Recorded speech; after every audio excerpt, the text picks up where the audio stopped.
you this Wednesday morning. My name is Toya Singh, joining you live from right here in New Delhi. Hi there, I'm Sonal Mehrotra Kapoor here in Mumbai, where it's always raining. But today we're going to figure out, why is it always the case? Is there also a case to be made now by the IMD of delayed or renewed new forms of lines or dates which have been formed when it comes to the monsoon altogether? Rethink at dates, and will that impact your holiday vacations as well? All of that coming up on the program. Let's start. Late rains but early trouble, monsoon overstays. Why North India is still wet in September, climate change or natural cycle, TVC decodes. And after that, we're going to take a look at some very, very important changes that Instagram has now introduced. They're tightening their grip on youth safety features after lots of complaints about how Instagram can be an unsafe place for younger people, young adults, people who are in their teens.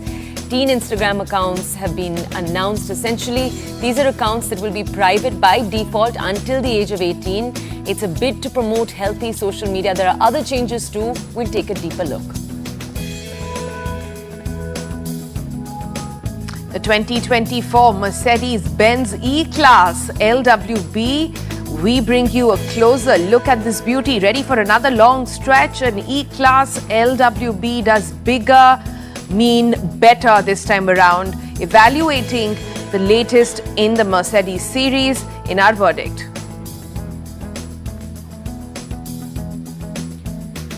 And after that, we're going to be taking you to something slightly different from the world of tech. We're actually taking you to Shogun. You would have already heard about this series, and the series has now shattered new records at the Emmys. It won 18 different wins. Remember, this is a critically acclaimed series, very, very high IMDb and Rotten Tomato ratings. We'll be taking you into why you need to give it a look right here on TBC.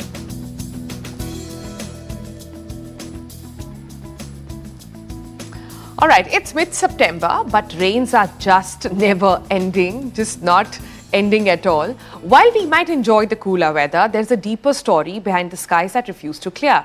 The monsoon, which traditionally begins to retreat around this time, has been overstaying its welcome, especially in North and Central India. And it's not just this year, it's been the trend for the past several years. In fact, meteorologists are now almost certain that we'll continue to see rain until October, marking yet another year of delayed withdrawal. But why exactly is this happening? So scientists actually point to a few reasons, and we're going to walk you through some of them right now. One is low pressure systems that are over the Bay of Bengal as we speak. Two, the region's changing land use patterns. They also talk a little bit about how what used to be arid land is now cultivated, and that is leading to more changes because there's obviously more moisture to fuel the rain. The real concern, however, and this is something we're going to take a deeper look at on the show today, is how all of these changes affect the nation's farmers. Unseasonal rain in October could threaten their harvest, it could disrupt crop cycles, it could force many to turn to stubble burning as they race to prepare, remember, for the next sowing season. As our climate continues to warm up, these late monsoons are becoming the new normal. We've talked about that, but what could this potentially mean for millions across the country? We'll dive deeper into what this means and what the future of rainfall is going to look like across our country, what the effects could be on agriculture and the economy. We'll take a look at all of that right here on the show.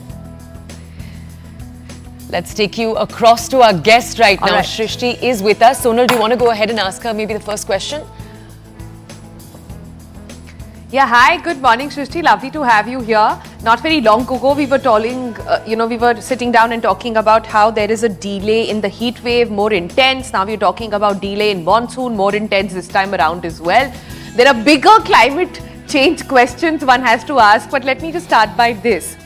If you look at the change in trends, and we'll ask our producers to throw up those maps on screen as well, we see a large sort of a delay or an extension of monsoon happen mostly in central India and North India, while South continues to be the same more or less. Why exactly is that happening? So, good morning, Sonal. Yes. So, what's happening is that monsoon is becoming more erratic. Just to explain to our viewers in very clear terms, it's a 4-month season, starts in the first week of June and then withdraws by the end of September. Now, what is happening, like you said, is that it's taking a little longer to retreat from North India as well as parts of Central India. And that is why the India Meteorological Department had also revised the new normal dates for withdrawal of the monsoon. So earlier what used to happen is that it used to withdraw from the western part of Rajasthan by 1st of September. But now it's happening around 17th of September from Bikaner and parts of the western Rajasthan districts. But even then, it's taking a little longer. If you remember, in 2021, it took almost 3 weeks to retreat from that part, and last year also it took a little longer. What happens now is that the seasonal rains, they continue till like the end of September and then spill over to October, which is what is happening in large parts of North and Central India. Okay, can you just tell our audiences, Shrishti, because we're talking about this change that we're seeing, but let's take a deeper look at why. What do we know? And I just want to tell our audiences, we know the government has recently upgraded their weather instruments. I believe they called it Mission Monsoon. They've invested essentially in much more accurate instruments across the entire country to predict the weather. Will that give us a sharper idea of why, or a sharper understanding essentially of how the rainfall and how the weather patterns are changing? Right, Toya. So it's also important for our viewers to understand that, see, we are yet to really determine what is leading to this delayed withdrawal of the monsoon, and these are some of the questions that scientists are planning to really address through these missions. The current mission which you just talked about was announced by the government, though it doesn't really touch upon the monsoon but overall on the weather observations, and these weather observations are going to really help us to answer these questions. And we are going to set up almost 100 radars across the country. We have about 39 of them, so additional 60 would be set up across the country. There'll be vertical wind profilers. So all these observations will really help us determine how the weather is really changing, and then we can put that information into our forecasting models and come out with these observations. I would also like to add, like you've been asking about what is really leading to this delayed withdrawal. See, one of the main, I think, observations is that, of course, climate change, which is really altering how the weather really behaves. It has really increased the moisture carrying capacity of the atmosphere. So what happens is how the clouds behave, they're behaving differently every time. Second, monsoon has a way of behaving differently every 10 years. Okay, so this could be one of the reasons. But like you initially began with, earlier, a large part of India used to be really arid land, especially Western Rajasthan, where we are talking about. Now it's mostly, a lot of these districts are also turned into agricultural land. So that has changed the dynamics. So according to scientists, we are not really sure what is really the cause, but all these factors could be behind, this erratic pattern of monsoon now. Got it. We've spoken about cause. Let's talk about effect then, Shrishti. A lot of our TBC viewers watching this morning would be like, why do we care if the dates are changing? How does it impact our life? Could you take us through direct impact on the life of those in urban India and in rural India? What happens if there is delayed monsoon or extended monsoon? Yes. So first of all, I think southwest monsoon, which prevails over India from June to September, brings over 70 to 90% of the annual rainfall over the country.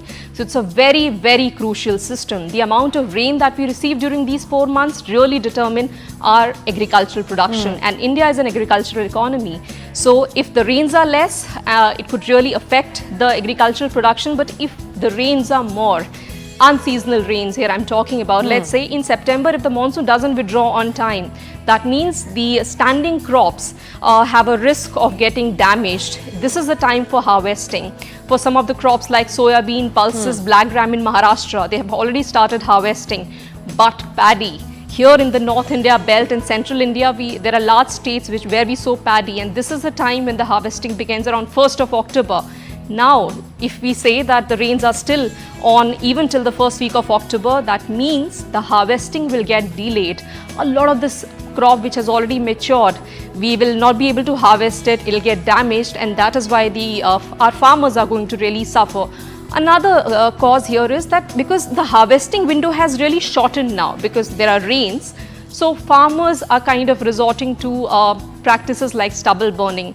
And here in Delhi, we already know what the impact of that stubble burning is. So all these things are kind of linked to this erratic pattern of monsoon, late withdrawal, unseasonal rains. And in urban India, we have already seen how the rains are continuous. We are witnessing urban flooding, something that we are still not very prepared with. Shrishti, tell us, we kind of a little earlier in the show were discussing how our weather instruments right now can't tell us too much, but there is more accuracy in the system in the next few months especially. I just want to understand from you, are we looking at, and this is a tough question, you might say we don't have the data, but are we looking potentially at a delayed monsoon like this in the next few years too? Because we know climate change, for example, is not going anywhere, or is it difficult for scientists to tell us? Definitely, Toya. Climate change has altered the way weather really, happens. It's altering the monsoon as well. It's kind of established that it has made the monsoon erratic. The way it, prevails over India during these 4 months. If you have also seen, now we are getting more rain in a fewer number of days, and then there are days we don't get rain at all. So, and our current understanding of how weather or monsoon behaves is based on 100 years of data. But now, over the last few decades, due to warming, everything is changing. And that's what scientists are now, that is what our priority, that we get a lot of observations. What are the latest observations? What are the latest data? So that obviously we can put into our forecasting models, and that is why we are investing a lot. The recent mission which has been approved by the Union Cabinet will help us answer some of these questions. This is the first phase of the project, and by the next 18 months we'll see the number of radars going up, like I said, 200, vertical wind profilers in as many as 17 locations.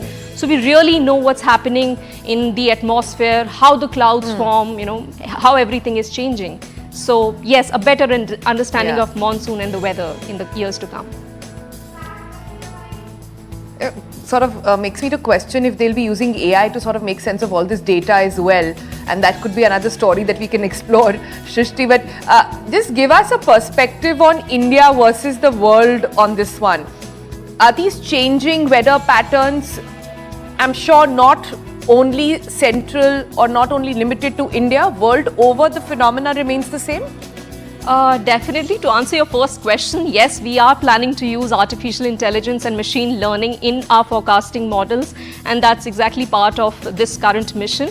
And overall, climate change is something that doesn't impact just one country alone. It covers the entire earth, and we are witnessing these, extreme rainfall, disastrous flooding, once in a 100 years flooding happening in different countries, and all these countries are kind of troubled by these changing weather patterns. We talked about heat waves all through summer, and now we are talking about rains. So yes, these weather patterns are getting changed because of the changing climate and global warming, and meteorologists across the world are really trying to answer some of these questions so that we can predict them better. Also to inform, the United Nations has given a deadline to all the countries that by 2027 you get a better understanding of all these extreme weather events so that we can issue early warnings, the rains, floods, drought, everything. So yes, it's a global issue.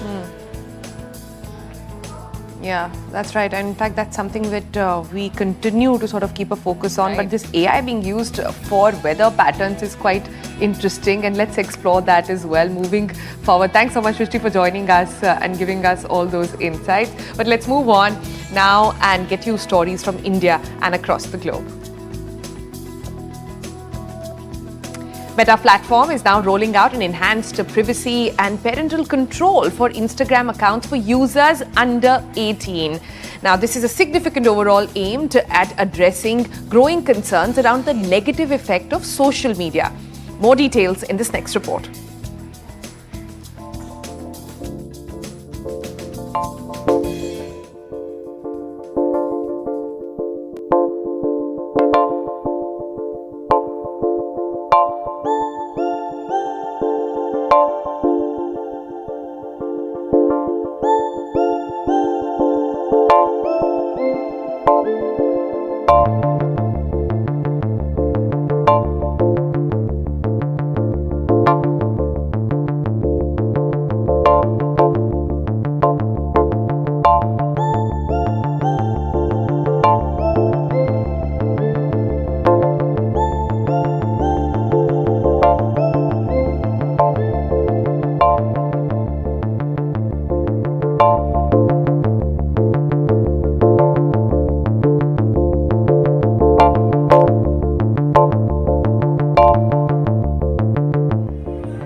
Okay, and big developments taking place in the United States regarding Sean Diddy, better known as Diddy, P. Diddy Combs. He's pleaded not guilty on Tuesday to charges including sex trafficking and racketeering. Federal prosecutors in Manhattan have unsealed a 3-count indictment alleging that the music mogul used his business empire to carry out criminal activity dating back to at least 16 years. Remember, there have been multiple serious accusations by women that have gone viral. The indictment did not specify how many women were alleged victims.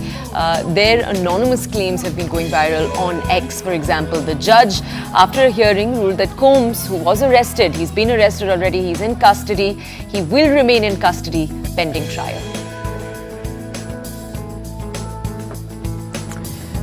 From New York to London then, where the Mayor Sadiq Khan wants to get rid of traffic on Oxford Street.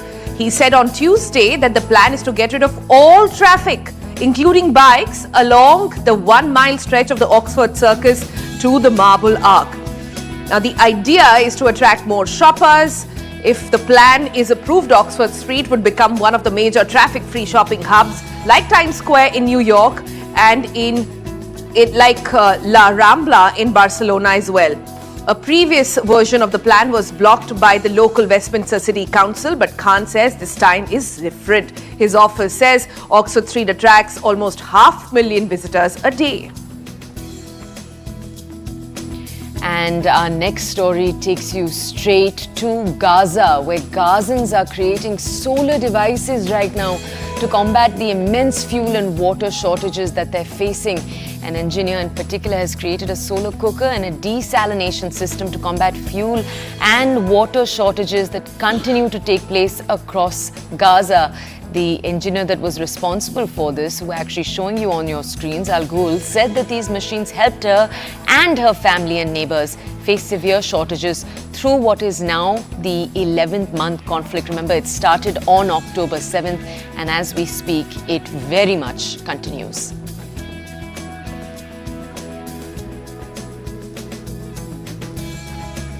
All right, those were the wraps, but let's shift focus now, shift gears literally to the world of auto. The Made in India 2024 Mercedes-Benz E-Class, the long wheelbase is here. And it's more than ready to sort of redefine luxury and comfort on the road. In this very, very detailed review, Overdrive is going to be exploring how Mercedes-Benz has yet again taken its iconic S-Class model. It's stretched it out to offer even more space, style, cutting-edge technology. But is it ready for another long stretch? What is it going to look like on the roads? Overdrive brings you its verdict. Take a look.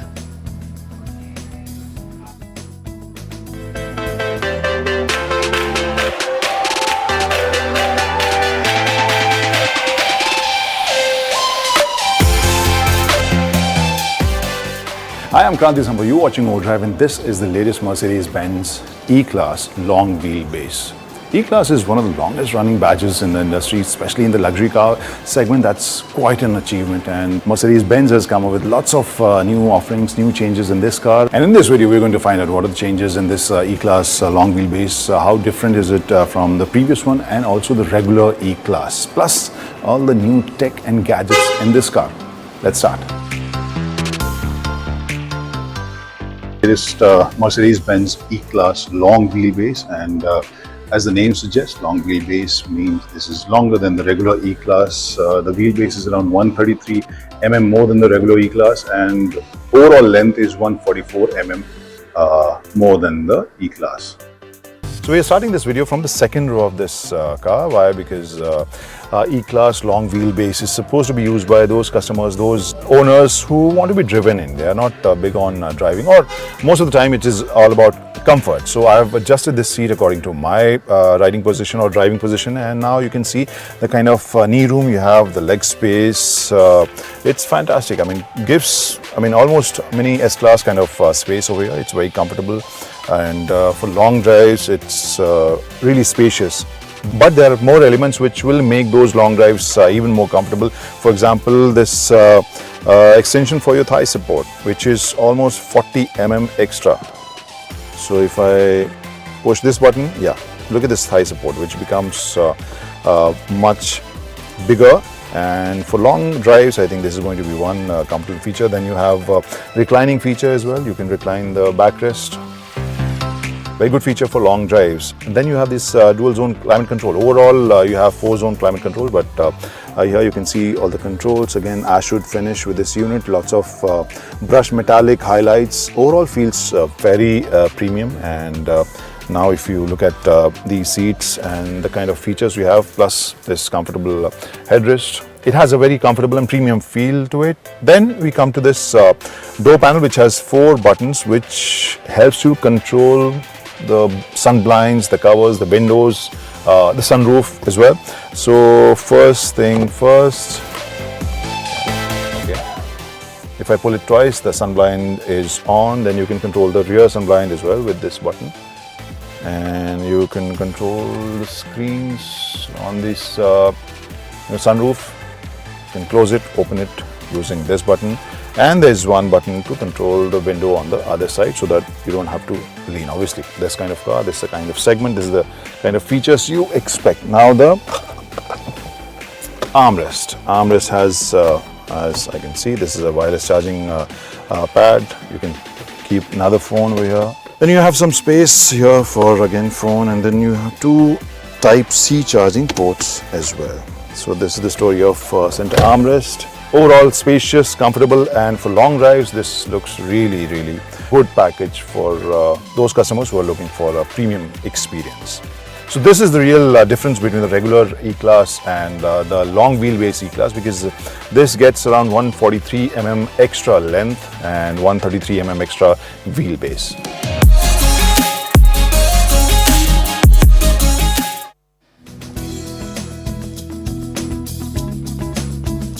All right, the critically acclaimed Hiroyuki Sanada and Asawai star of period drama Shogun created history on Sunday, in fact, for us here at the 76th Primetime Emmy Awards. It became the first show ever to win 18 Emmys in one night for the first season alone. Have you watched Shogun? Let us know. It really was the big event of the evening. You had huge victories for the Japanese actors, Hiroyuki Sanada and Anna Sawai both. They both scripted history. They've now become the first ever Japanese actors to win this prestigious Emmys. Remember, the show itself is a historical epic. It's set in the 1600s in Imperial Japan, and 70% of its dialogue is in Japanese entirely. So the Japanese government was also heralding this win. Here's why you absolutely need to give it a look. Take a look.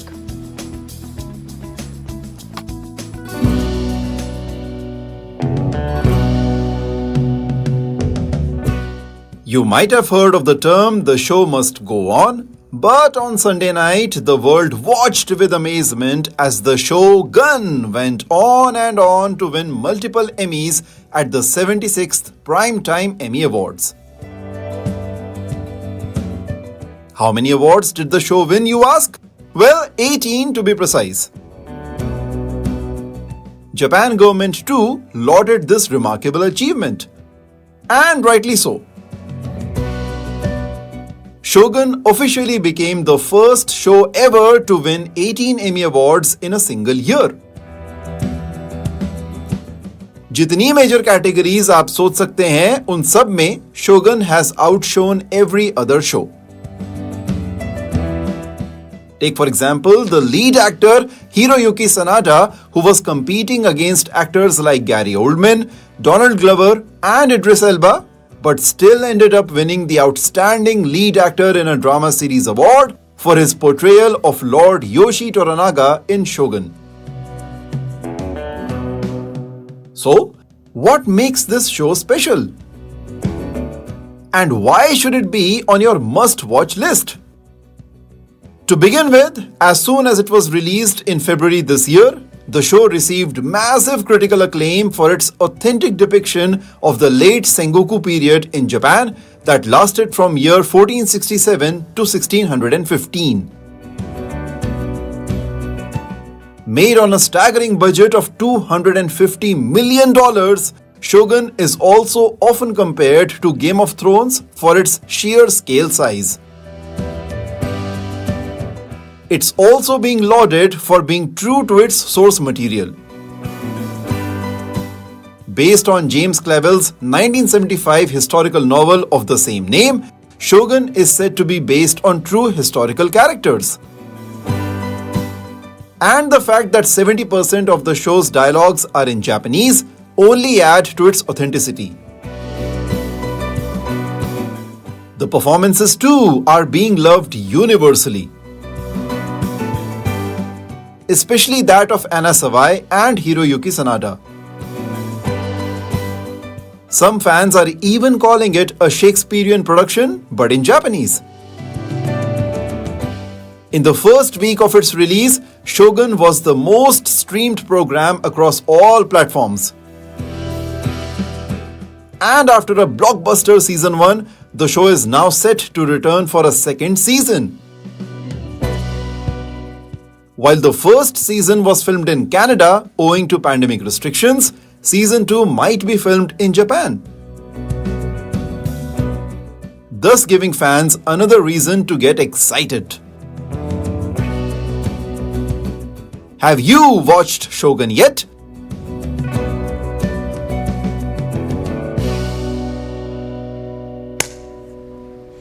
It really is an incredible series, and these days it feels like there are so many series we're hearing of that are incredible in many, many ways. Cinematographically, the stories that they have. All right, we're just going to draw the show to a close. We hope you found each part of it successful. Thank you for joining us this morning on The Breakfast Club. Sonal, what did you think of the show? Have you given it a look so far? I haven't seen it, but definitely after that report, I'm going to put it on my list. But like we said today, we're wrapping up the show a little early. We've got elections to cover, so you can stay tuned to CNN News 18 to cover all of that. But we'll be back tomorrow. When you're done with all the politics, we will tell you about things you need to make your day, your life better. See you then. Bye-bye.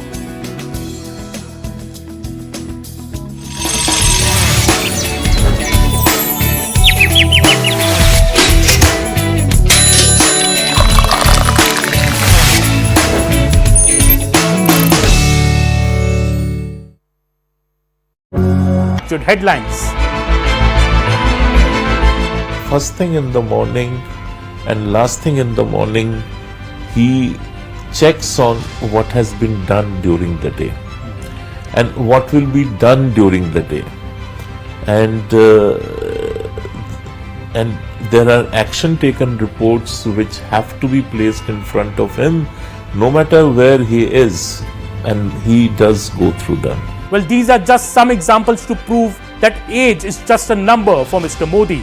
His strict diet and yoga regime keeps him fit and raring to go. Mr. Modi's closer state than the country's Home Minister, Mr. Amit Shah, has said that not only will Mr. Modi continue as the Prime Minister till 2029, but the next government in 2029 will also be formed under the leadership of Mr. Modi.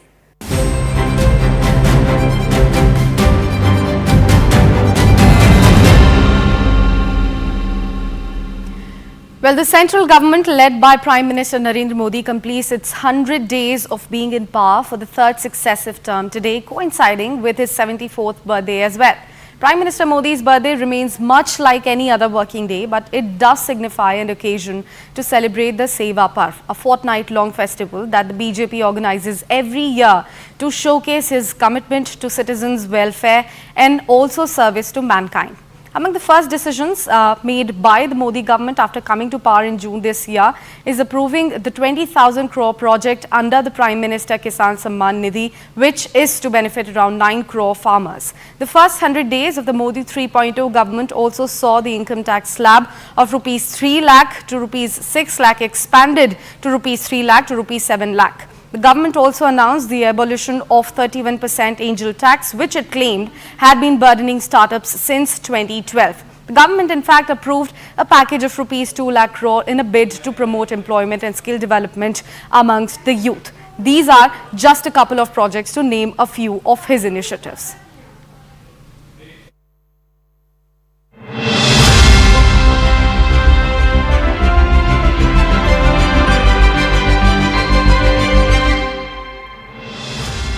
Narendra Modi is 74 and age is just a number for the Prime Minister.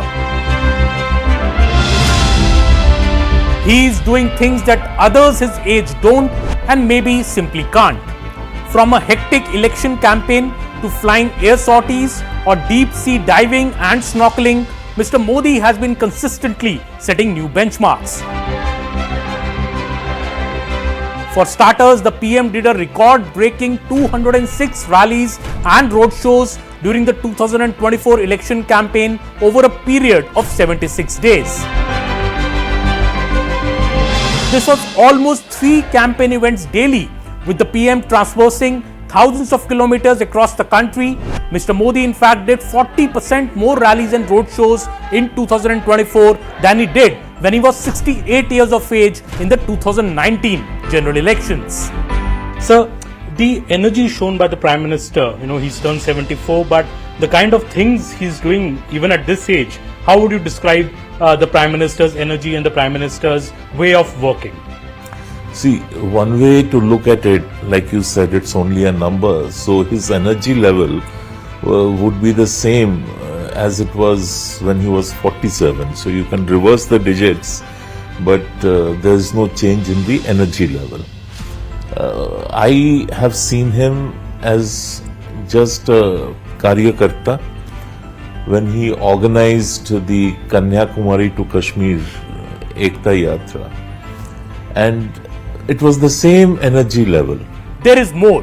Last year, Mr. Modi flew a 30-minute sortie in the indigenously designed, developed and manufactured Tejas twin-seat lighter combat fighter aircraft at Bengaluru. This is the first time an Indian Prime Minister has flown a fighter aircraft sortie. The PM described his experience of flying the sortie as memorable. Earlier this year, the Prime Minister went underwater in the deep sea and prayed at the site where the submerged city of Dwarka is. This experience offered the Prime Minister a rare and profound connection to India's spiritual and historical roots. Underwater, he also offered peacock feathers as a tribute to Lord Krishna.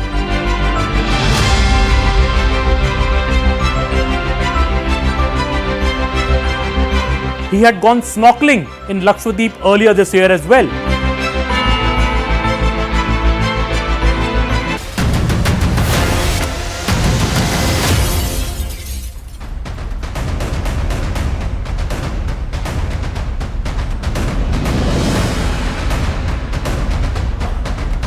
Hello, and a very warm welcome. Thanks for staying tuned to CNN News 18. I'm Prithsween Walia. In a day that's historic in many ways, Jammu and Kashmir is witnessing elections, assembly elections, for the first time in a decade. That's what makes it so historic. There are several aspects, several layers that need to be spoken of, but voting has kick-started in this election in phase 1. Today marks the first assembly election since Article 370 was revoked in August 2019, and this vote is a key test of the government's policies since that big change. Over 23 lakh voters will decide the fate of 219 candidates across 24 constituencies in 7 districts. The National Conference and the Congress, remember, have joined forces. The NC is contesting on 51 seats. The Congress is fighting on 32, while 5 seats will see a friendly contest between the two. The BJP, on its part, focusing on gaining ground in Kashmir, not just Jammu, where it has struggled in the past. The banned Jamaat-e-Islami, interestingly, is also participating in these elections. Many Jamaat-backed candidates, in fact, are contesting as independents. Like I said, several layers to this key election that is underway in Jammu and Kashmir in phase 1. But to give a little bit of context, I want to now talk about some of these aspects. Let's quickly shift our attention to what these elections essentially mean for Jammu and Kashmir and why they're important. These elections are taking place after 10 long years in Jammu and Kashmir, and that's what I began by saying. That's what's so very key in remembering why these elections are crucial. It's also the first election post the abrogation of Article 370, and that's why it's a big test, not just for the political parties in Jammu and Kashmir, but also for the BJP, and what kind of success has the abrogation really seen through in the valley.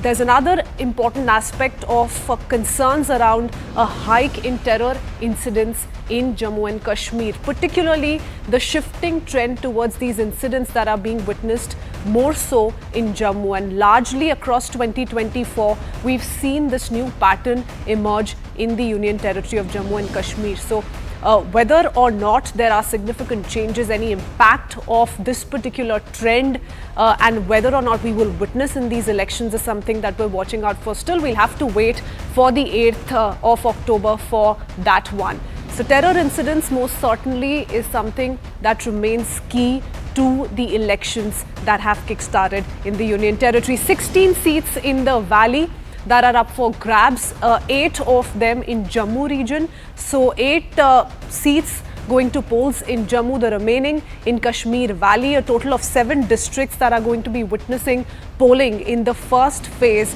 4 of which fall in the Kashmir Valley and the remaining 3 districts, like I said, in the Jammu region. 1.23 lakh first-time voters are casting their vote in phase 1 of the assembly elections in Jammu and Kashmir, which I continue to reiterate is historic in so many ways. Polling has begun. What we're watching out for is the voter turnout, because more than who's going to vote for who, which party is going to emerge as the party that's been able to gain the people's trust, what's important is the manner in which people turn out to cast their vote.